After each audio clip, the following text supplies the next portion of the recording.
오늘부터 누가복음서를 같이 나누겠습니다. 오늘 첫 시간 확실한 믿음, 확실한 복음이라고 하는 제목으로 말씀 선포하겠습니다.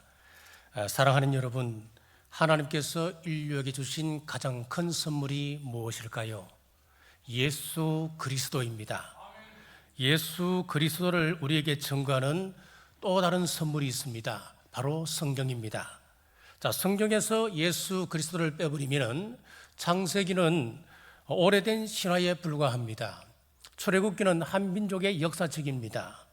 시편은 인간의 슬픔을 노래한 시집에 불과하고 아가서는 남녀의 로맨서 정도로 남게 됩니다. 그러나 예수 그리스도를 중심에 두는 순간 성경은 죄인을 살리는 생명의 말씀이 되고 영원한 구원의 진리가 됩니다. 그러므로 우리의 믿음도 분명해야 됩니다. 감정만 앞서는 믿음이 되어서는 안 됩니다. 근거 없는 체험이나 자신의 생각만을 너무 믿어서도 안 됩니다. 우리의 믿음은 반드시 성경이 증거하는 예수 그리스도를 바탕에 두어야 합니다. 왜냐하면 성경은 하나님께서 인류에게 주신 특별 계시이기 때문입니다. 성경이 아니면 우리는 하나님을 온전히 알 수가 없습니다. 예수님을 알 수가 없습니다. 구원의 길이 무엇인지 정확히 알 수가 없습니다. 바로 이러한 목적을 위해서 기록된 책이 누가복음입니다. 그런데 하나님께서는 왜 하필 이 귀한 책을 누가에게 쓰게 하셨을까요? 첫째, 하나님은 준비된 사람을 사용하십니다. 3절 상반절을 같이 읽겠습니다. 그 모든 일을 근원부터 자세히 미루어 살핀 나도. 여기서 나도는 누가를 말합니다. 누가복음을 이해하려면 먼저 저자인 누가를 이해하셔야 됩니다. 어떤 사람인지 알아야 합니다. 하나님은 아무나에게나 복음을 주시지 않았습니다. 누가를 선택한 데는 그만한 이유가 있었습니다. 첫째, 누가는 사랑받는 사람이었습니다. 골로새서 4장 14절 같이 읽겠습니다. 사랑을 받는 의사 누가와 또 데마가 너희에게 문안하느니라. 아멘. 바울은 누가를 소개할 때에 의사 누가 그렇게 소개하지 않고 특별한 형용사를 하나 붙이는데 사랑받는 의사 누가라고 소개하고 있습니다. 이 한마디가 누가가 어떤 사람인지 우리에게 확실하게 잘 보여주고 있지요. 여러분이 만약에 타임머신이 있다면 타임머신을 타고 이 시대로 돌아가 초대교회 성도가 되었다고 합시다. 누군가가 의사 누가가 기록한 복음서입니다. 한번 읽어보시죠. 그러면은 사랑이 많은 의사 누가 선생님이 기록한 책이구나. 그러면서 반갑게 받아 그것을 읽지 않겠습니까? 반대로 누가가 항상 불평하고 불만에 가득 차 있고 사람들과 다투고 문제를 일으키는 사람이었다면 누가가 지은 복음입니다. 여러분 손에 들려주었을 때에 여러분은 그것을 읽겠습니까? 그래서 하나님께서는 아무나에게 복음을 맡기지 않으셨습니다.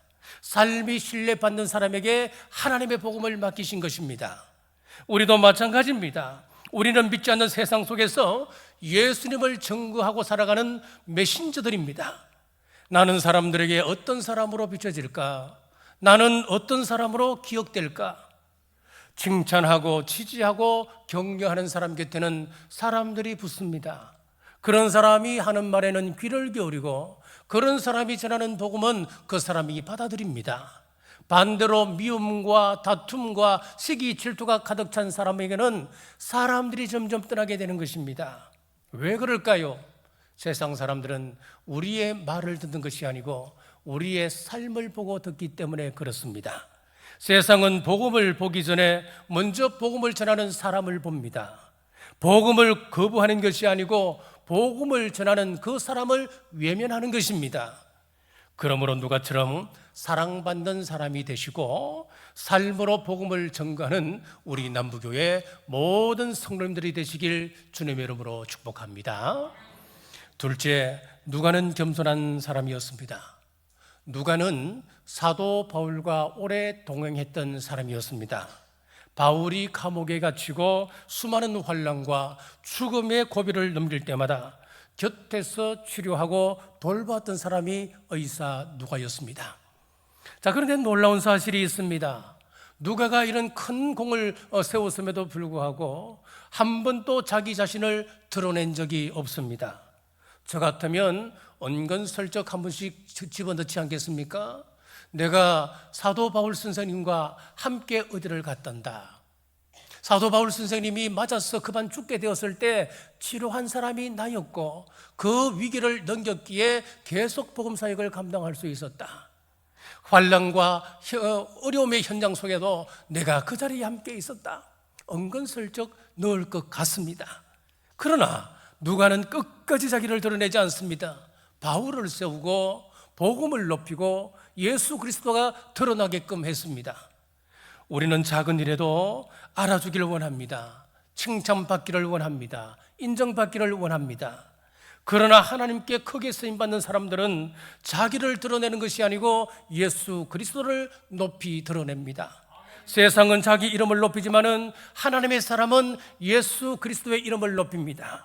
누가처럼 자기를 낮추고 예수님만 높이는 겸손한 여러분들 되시기를 주님의 이름으로 축복합니다. 셋째, 누가는 끝까지 충성한 사람이었습니다. 3절 말씀 같이 읽겠습니다. 그 모든 일을 근원부터 자세히 미루어 살핀 나도. 자, 누가는 하나님의 말씀을 기록하는 데 있어서 은근슬쩍 대충 그렇게 기록하지 않았습니다. 목격자의 증언을 확인하고 또 신중하게 복음을 기록했습니다. 이처럼 누가는 맡겨진 일에 성실했습니다. 그의 성실함은 기록하는 것에만 끝나지 않습니다. 사람을 향한 충성에도 나타났습니다. 빌레몬서 1장 23절에서 24절 같이 읽겠습니다. 그리스도 예수 안에서 나와 함께 갇힌 자 에바브라와 또한 나의 동력자 마가 아리스다고 데마 누가가 문안하느니라. 여기 보시면은 여러 동력자들의 이름이 등장하고 있습니다. 자, 그런데 바울이 마지막 서신을 보면은 말년에 쓴 서신을 보면은 이렇게 기록하고 있습니다. 디모데 후서를 기록하고 있는데 거기에는 동력자들의 모습이 달라집니다. 디모데 후서 4장 10절에서 11절 같이 읽습니다. 데마는 이 세상을 사랑하여 나를 버리고 데살로니가로 갔고 그레스게는 갈라디아로 디도는 달마디아로 갔고 누가만 나와 함께 있느니라. 누가만 나와 함께 있느니라. 여러분, 참 가슴을 울리는 그런 말씀입니다. 한때 함께 복음을 전하기 위하여 바울 사도 옆에서 동역했던 사람들, 자, 하나둘씩 떠나기 시작했습니다. 어떤 사람은 세상을 사랑하여 믿음을 던졌습니다. 어떤 사람은 자신의 사역을 따라서 다른 지역으로 선교지로 나갔습니다. 그러나 마지막까지 바울 곁을 지킨 사람은 단 한 사람, 누가만 나와 함께 있느니라. 얼마나 아름다운 칭찬입니까? 하나님의 일은 잠깐 열심히 하는 것 중요하지 않습니다. 하나님의 일은 끝까지 충성하는 것이 중요합니다. 사랑하는 여러분, 사랑받는 사람 되십시오. 겸손한 사람 되십시오. 끝까지 충성한 사람이 되십시오. 이 사람이 바로 누가였습니다. 하나님은 오늘 또 이런 사람들을 들어 복음의 통로로 사용하심을 믿으시기를 주님의 이름으로 축복합니다. 자, 둘째, 성령님의 감동에 순종한 누가였습니다. 3절 말씀 같이 읽겠습니다. 그 모든 일을 근원부터 자세히 미루어 살핀 나도 데오빌로 각하에게 차례대로 써 보내는 것이 좋은 줄 알았노라. 아멘. 자, 누가복음은 한 의사의 연구 보고서가 아닙니다. 어느 날 하나님께서 누가 마음속에 이런 감동을 주셨습니다. 예수 그리스도의 일을 기록하라. 거룩한 부담을 주셨습니다. 그리고 그 감동은 점점 커져서 마침내 누가가 순종하며 편을 들었습니다. 그래서 기록된 책이 지금 우리가 읽고 있는 누가복음입니다. 그런데 여기서 중요한 사실이 있습니다. 성령님께서 아무리 누가에게 감동을 주셔도 의사인 누가가 아유 성령님 나 지금 너무 바쁩니다. 의사가 차고 넘칩니다. 좀 이따가 일을 할게요. 다음에 하겠습니다 라고 했다면 복음서는 기록되지 않았을 것입니다. 하나님의 감동은 사람의 순종을 통하여 역사합니다. 누가는 말합니다. 나도 이렇게 서 보내는 것이 좋은 줄 알았노라. 이 말씀이 무슨 말입니까? 성령님께서 감동을 주셨고 그 감동에 내가 순종하겠습니다 그런 뜻입니다. 사랑하는 여러분, 오늘 또 성령님은 기도하라, 섬기라, 용서하라, 복음을 전하라 우리에게 거룩한 부담을 주십니다. 그때 누가처럼 순종해 보십시오. 하나님은 순종하는 사람에게 감당한 힘을 주시고 순종하는 사람을 통하여 하나님의 영광을 나타내십니다. 자, 순종은 작은 것에서 시작합니다. 하나님은 우리의 작은 순종을 통하여 큰 역사를 이루어 가십니다. 누가는 데오빌로 한 사람을 위하여 편지를 쓰듯 예수님의 행적을 기록했습니다만은 하나님은 그 작은 순종을 통하여 2000년 동안 수많은 영혼을 살리는 복음의 통로로 누가복음을 사용하셨습니다. 오늘날도 수많은 사람들이 누가복음을 읽으며 예수님을 만나고 있습니다. 사랑하는 여러분, 하나님께 드리는 한 분의 순종은 결코 한 사람에게 끝나지 않습니다. 순종은 언제나 우리의 생각보다 훨씬 큰 열매를 맺습니다. 그런데 우리는 너무 쉽게 말합니다. 나는 형편이 안 됩니다. 시간이 없습니다. 여건이 없습니다. 안 됩니다. 그러나 바로 그 순간 우리 하나님께서 준비하신 그 큰 은혜를 놓칠 수 있습니다. 우리 하나님께서 예비하신 더 큰 영광을 놓칠 수도 있는 것입니다. 사랑하는 여러분, 순종은 할 수 있을 때 하는 것이 아닙니다. 하나님 말씀 앞에서 믿음으로 하는 것입니다. 그 순종을 통하여 하나님은 우리의 상상을 훨씬 뛰어넘는 역사를 이루십니다. 자, 그런데 여기서 흥미로운 점 한 가지를 찾습니다. 누가는 성경 가운데 두 권을 기록하거든요. 먼저 기록한 책은 누가복음입니다. 그리고 이어서 기록하는 책이 사도행전입니다. 자, 먼저 누가복음 1장 중반절 제가 다시 한번 읽겠습니다. 나도 데오빌로 각하에게 차례대로 서 보내는 것이 좋은 줄 알았노라. 여기서 데오빌로에게 지금 글을 쓰고 있는데 데오빌로의 뒤에 친구를 하나 붙이는데 각하라고 하는 친구를 붙입니다. 아무나에게 각하라 그러지 않지요. 왕이나 총독이나 고위 관직에 있는 사람을 부를 때 그 사람 뒤에다가 각하라고 하는 호칭을 붙이게 되는 겁니다. 그럼 데오빌로는 굉장히 높은 고위직에 있는 사람이었습니다. 자, 그런데 사도행전을 보면 달라집니다. 사도행전 1장 1절을 같이 읽겠습니다. 데오빌로여, 내가 먼저 선 글에는 무릇 예수께서 행하시며 가르치시기를 시작하신부터. 자, 여기 보시면은 내가 먼저 선 글 나오지요. 누가복음입니다. 자, 그런데 데오빌로를 이야기할 때에 데오빌로여 그랬어요. 데오빌로 각하라 그러다가 여기서는 데오빌로여 그랬습니다. 왜 이런 변화가 생겼을까요? 왜 각하라 하는 호칭이 사라졌을까요? 성경은 그 이유를 직접 설명하고 있지 않기 때문에 우리가 단정 지을 수는 없습니다. 하지만 많은 신학학자들이 한 가지 가능성을 제시하고 있습니다. 데오빌로가 누가복음을 읽고 그가 예수님을 영접했다고 하는 가능성입니다. 그랬다면 세상의 신분보다도 예수님 안에서 한 형제 된 것이 더 귀하다는 것입니다. 그 사실을 깨달았다는 것입니다. 그래서 아마 편지를 보내었거나 아니면은 누가를 불러서 그랬을 수도 있습니다. 나를 더 이상 부를 때에 각하라고 하는 호칭을 쓰지 않아도 됩니다. 이제는 우리가 예수님 안에서 한 형제가 되었지 않습니까? 그냥 이름을 부르세요. 이렇게 말했기 때문에 각하라고 하는 호칭이 사라질 수 있었다는 겁니다. 왜냐하면 당시 로마 사회에서는 아랫사람이 높은 사람을 부를 때에 이름만 부르면 안 됩니다. 반드시 그 뒤에는 호칭을 붙여야 됩니다. 그러면은 호칭이 사라졌다고 하는 것은 이렇게 각하였던 데오빌로가 먼저 이렇게 말했었을 것이고 그가 예수님을 영접했기 때문이라는 겁니다. 이런 여러 가지 상황들을 종합해 볼 때에 데오빌로는 예수 그리스도를 마음으로 입으로 시인하고 마음으로 믿었습니다. 자, 중요한 것은 이것입니다.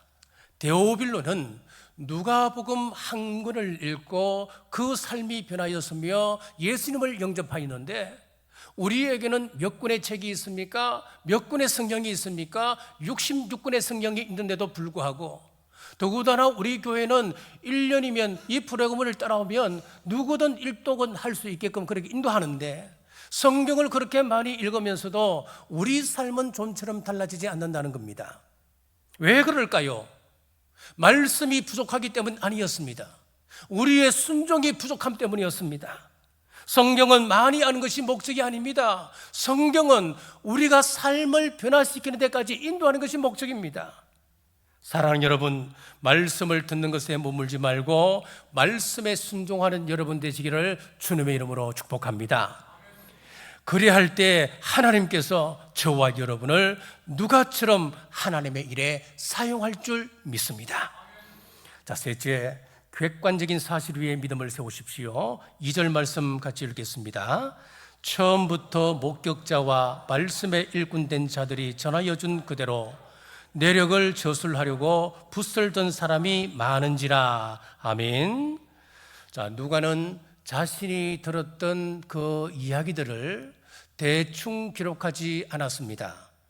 예수님을 직접 본 사람들을 찾아갔습니다. 여러 증인들을 찾아가서 증언을 들었습니다. 사실을 하나하나 조사하며 신중하게 누가복음을 기록해 나갔습니다. 누가는 왜 이렇게까지 사실을 기록하고 확인하고 기록했을까요? 이유는 복음은 신화가 아니라 역사이기 때문에 그렇습니다. 1절을 보십시오. 우리 중에 이루어진 사실에 대하여, 여기 사실이라고 그랬잖아요. 이 사실이라고 하는 것은 실제로 일어난 사건이란 말입니다. 예수님의 탄생도, 예수님의 십자가에 못 박히심도, 예수님의 부활하심도, 이것은 신화가 아니고 이것은 역사라고 하는 것을 지금 말하고 본 겁니다. 그래서 기독교는 철학도 아닙니다. 신학적 사상도 아닙니다. 역사 속에 계신 예수 그리스도를 믿는 신앙입니다. 믿음입니다. 그렇다면 이러한 역사적 사실은 우리 믿음과 어떤 관계가 있을까요? 믿음은 감정이 아니라 사실 위에 세워져야 합니다. 우리는 종종 기분이 좋으면 믿음이 좋은 것으로 생각을 합니다. 기분이 다운되고 기분이 나빠지면 믿음이 떨어졌다고 우리는 생각을 합니다. 부흥회 때 은혜를 받으면 마치 구름 위를 걷는 것처럼 그는 기뻐합니다. 그러다 어떤 사건, 문제 앞에 섰을 때에 그는 모든 은혜가 사라지고 풀이 푹 죽어서 이건 여러분 바른 믿음이 아닌 것이지요. 믿음은 감정 위에 세워지는 것이 아닙니다. 하나님의 말씀과 예수 그리스도의 역사적 사실 위에 세워지는 것입니다. 기분은 변하지요. 우리의 환경은 수시로 변합니다. 그러나 진리는 변하지 않습니다. 목회 현장에 있다 보면 수많은 일들을 만나게 됩니다. 그때 따라 기분도 롤러코스터입니다. 요즘 제가 깨닫는 것은 이겁니다. 환경은 변할 수 있습니다. 사람은 언제든지 변합니다. 오늘은 죽고 못 사는 관계라도 내일은 어떻게 바뀔지 누가 압니까? 사람은 바뀌는 겁니다. 당연한 겁니다. 하지만 이런 환경 앞에 놓여졌을 때에 제가 지금 이제 남부교회 담임 목회 19년이거든요. 19년 하면서 이제 깨달은 것이 하나 있습니다.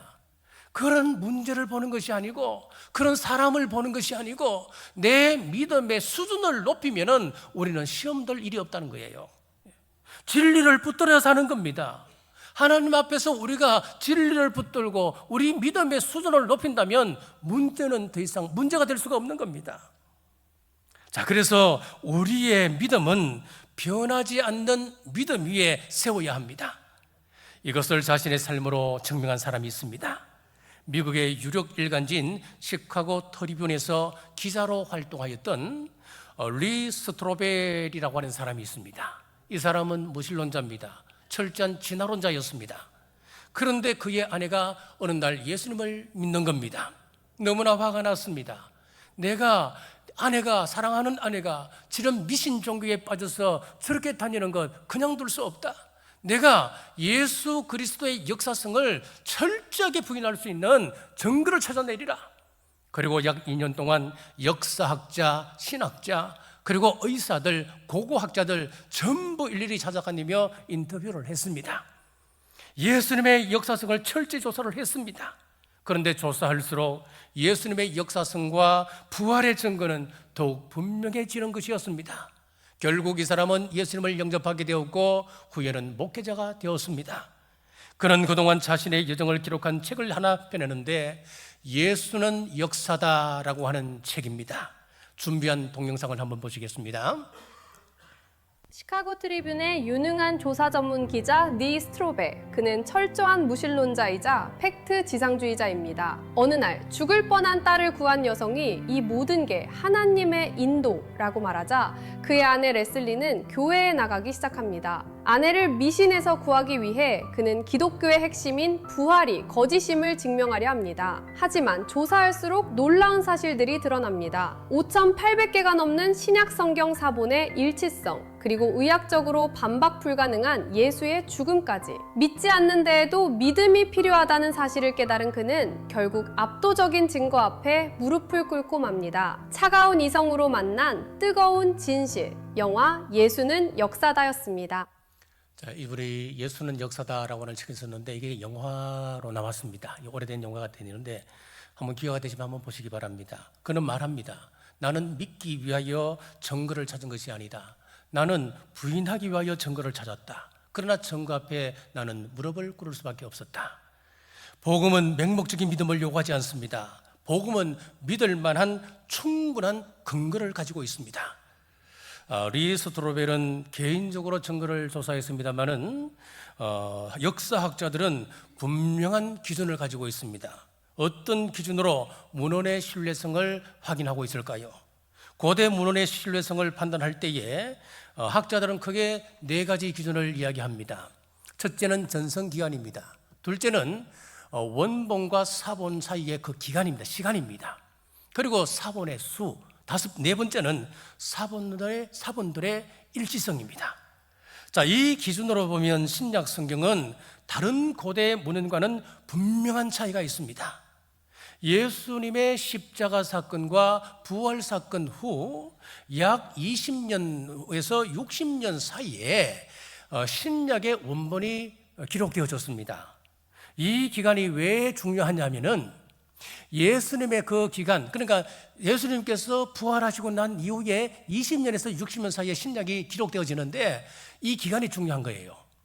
예수님의 그 사건들을 직접 목격했던 사람들이 생존해 있는 기간이 그 기간이에요. 예를 들어 예수님이 십자가에 못 박히시는 그 상황을 20세에 봤던 사람은 만약에 성경을 30년대에 있었다면 이 사람은 50세가 되는 거잖아요. 만약에 20세에 기록했다면 20년에 기록했다면 이 사람은 40세가 되는 거예요. 여러분 그 기간 동안 이 사람들은 워낙 압도적인 그런 사건이기 때문에 그 사건을 잊을 수가 없는 겁니다. 생생하게 기억하는 겁니다. 만일 기록이 사실과 달랐다면 수많은 정민들이 적시 반발했을 것입니다. 예를 들어 보겠습니다. 알렉산더 대왕은 그 역사가 그의 사후 300년 후에 기록되어졌습니다. 그러니 당시 목격자들이 있겠습니까? 그러니 그냥 역사적 구전되어 오는 이야기를 가지고 이 알렉산더의 이야기를 쭉 만들어 갔습니다. 근데 그것이 나왔지만은 그것을 증명할 수 있는 그 누구도 아무도 없는 거예요. 그런데 역사학자들은 이것을 역사로 인정하고 있습니다. 자, 그러나 우리 신약 성경은 다릅니다. 예수님의 부활 성천 이후에 불과 20년에서 60년 사이에 기록되어져 있기 때문에 사실이 아니면 반박할 수 있는 겁니다. 한번 볼까요? 이병의 기적의 단초를 제공했던 그 어린 소녀를 보십시오. 그때 나이가 얼마쯤 되었겠습니까? 한 10살쯤 안 되었겠습니까? 10살쯤 되었을 때에 그가 보리떡 2개와 보리떡 5개와 물고기 5개를 예수님께 드렸습니다. 예수님께서 축사하시고 제자들을 통해서 나눠주었습니다. 그런데 거기 모여있던 성인 남자 5,000명, 여기에 여자들까지 합치면 10,000명을 훨씬 넘었을 거예요. 어린 아이들까지 있었습니다. 그 사람들이 먹고도 남았는데, 만약에 누가가 한 사람이 이야기하는 것을 듣고 조금 현실감 있게 좀 내용을 각색했다면 이렇게 되는 거예요. 그날 우리 예수님께서 두 손으로 높이 축사하시고 백성 제자들에게 나누어 줬더니 12제자가 나누어 주고 12강조리가 남았다. 어떤 사람은 너무 배가 불러서 먹다가 그것을 옆에 던져 버리기도 하였다. 뭐 이렇게 기록할 수 있잖아요. 얼마나 사실감 있어요. 그런데 그 사건의 당사자인 그 소년이 40세에서 50세가 되었다면 이것은 반박하는 겁니다. 예수님이 언제 그러셨냐고. 언제 그 사건 상황 속에서 사람들이 음식을 막 배가 불러서 버리고 그랬냐고. 다 그도 가짜냐고 질서정연하게 그렇게 수정하는 겁니다. 반박하는 겁니다. 야이로의 딸이 죽었습니다. 야이로의 딸이 몇 세였습니까? 12살이었습니다. 예수님께서 야이로의 집에 찾아가서 그 딸을 살려주시는데 그 이야기를 듣고 조금 재밌게 각색하기 위하여서 예수님이 딸방에 들어가서 딸이 죽었는지 살았는지 손을 대보며 호흡이 있는지 느껴보고 죽은 것을 확신하고는 다시 머리를 막 흔들었다 깨우기 위하여서 그래도 안 일어나니까 손을 잡고 이렇게 세우면서 일어나라만 했다. 사실감이 있잖아요. 그런데 당사자인 야이로의 딸이 지금 한 40에서 50이 되었다면 그건 아니었다. 어떻게 예수님께서 그렇게 말씀하셨냐고. 예수님은 그냥 나의 손을 붙잡고 일어나라라고 말씀만 하셨다. 그러지 않겠습니까? 반박할 수 있는 거예요. 그러나 그런 반박 없이 오늘까지 전해졌습니다. 더욱 놀라운 사실이 있습니다. 그 원본을 베낀 사본도 불과 수십 년 안에 다 만들어졌습니다. 지금까지 발견된 신약 사본만 해도 25,000개가 넘습니다. 이런 다른 어떤 고대 문헌과는 비교할 수 없을 만한 압도적인 숫자입니다. 그만큼 원문을 서로 비교하고 확인할 자료가 풍부하다고 하는 뜻입니다. 자, 이 사본의 수가 25,000개가 넘는다. 얼마나 대단한 수인지 한번 볼까요? 호메로스가 쓴 일리아드라고 하는 책이 있습니다. 가장 많이 읽혀지는 책 중에 하나입니다. 자, 이 호메로스가 일리아드와 오디세이라고 하는 긴 서사시를 쓰는데 그 가운데 일리아드는 고대 문헌 가운데도 사본수가 가장 많은 책이에요. 사본수가 얼마쯤 될까요? 한 10,000개쯤 될까요? 우리 신약 성경이 25,000개니까 모르겠어, 한 2만쯤 되겠까요? 그런데 참 놀랍게도 우리가 그렇게 많이 읽는 일리아드라고 하는 책은 그 사본의 수가 불과 643개밖에 안 됩니다, 여러분. 신약 성경과는 비교도 되지 않는 차이입니다. 뿐만 아니라 사본들의 내용도 놀라울 정도로 일치성을 가지고 있습니다. 그래서 신약 성경은 고대 문헌 가운데 가장 풍성하고 가장 신뢰할 수 있는 역사 자료로 평가를 받고 있습니다. 자, 그러나 사본이 많다고 해서 저절로 신뢰를 얻는 것은 아닙니다. 더 중요한 것이 있습니다. 그것이 사실이냐 아니냐입니다. 내용이 사실이어야 힘이 있고 진실이 드러나는 겁니다. 누가는 예수님을 직접 목격한 사람들의 증언을 하나하나 확인하며 사실대로 기록했습니다. 그 목적은 단 하나였습니다. 4절은 이렇게 말씀합니다. 이는 각하가 알고 있는 바를 더 확실하게 하려 함이로라. 자, 누가가 원했던 것은 이것입니다. 데오빌로가 이미 듣고 있었던 여러 가지 예수님에 관한 이야기들, 여러 가지 배웠던 그런 지식들을 가지고 있었는데 새로운 복음을 제시하는 것이 아니라는 겁니다. 이미 가지고 있는 그 말씀들을 더욱더 확신 있게 내가 정리할 수 있도록 내가 도와주겠습니다. 그것이 목적이었습니다. 사랑하는 여러분, 우리의 믿음은 막연한 신앙이 아닙니다. 확인된 복음 위에 세워진 믿음입니다. 그러므로 어떤 시대를 만나도 흔들리지 마십시오. 우리가 믿는 예수 그리스도는 전설 속 인물이 아닙니다. 역사 속에 오셔서 십자가에서 죽으시고 부활하신 살아계신 구주십니다. 누가복음을 통하여 예수 그리스도를 더욱 깊이 알아가고 복음을 더욱 굳게 붙드시는 여러분 되시길 주님의 이름으로 축복합니다. 말씀을 맺겠습니다. 오늘 우리는 확실한 믿음이 어떻게 세워지는지 살펴보았습니다. 첫째는 하나님은 준비된 사람을 사용하십니다. 둘째, 하나님은 성령의 감동된 사람, 성령님의 감동에 순종하는 사람을 사용하십니다. 셋째, 우리의 믿음은 역사적 사실과 하나님 말씀 위에 세워져야 합니다. 사랑하는 여러분, 예수님은 신화 속 인물이 아닙니다. 역사 가운데 오셔서 십자가를 지시고 돌아가셨습니다. 그리고 부활하셨습니다. 그리고 살아계신 하나님의 아들로 지금도 계십니다. 그러므로 우리의 믿음도 흔들리는 감정이 아니라 변화되지 않는 복음의 확실함을 굳게 붙드시기를 바랍니다. 그래야 우리를 통해 또 다른 데오빌로를 일으키는 역사의 복음의 역사를 계속 이어가시기를 주님의 이름으로 축복합니다.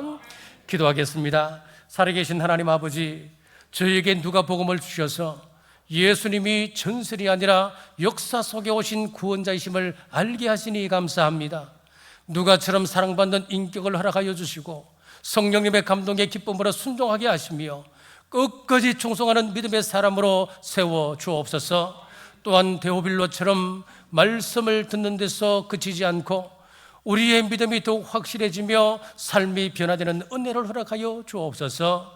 누가복음을 통하여 예수님을 더욱 깊이 알고 흔들리지 않는 믿음 위에 굳게 서는 남부의 모든 성도들 되게 하옵소서.